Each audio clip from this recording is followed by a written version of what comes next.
देवेंद्र फडणवीसांनी अनेक वेळा कटुता सहन केली। मुख्यमंत्र्यांची सहनशीलता वाखाणण्याजोगी आहे असं म्हणत खासदार उज्ज्वल निकम यांनी देवेंद्र फडणवीसांचं भरभरून कौतुक केलेलं आहे।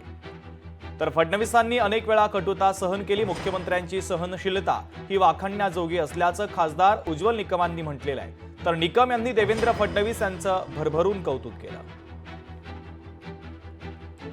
महाराष्ट्राच्या मुख्यमंत्र्यांना बऱ्याच वेळा अनेक वेळा कटुता सहन करावी लागली, परंतु त्यांच्या तोंडून कुठलाही अपशब्द निघाला नाही।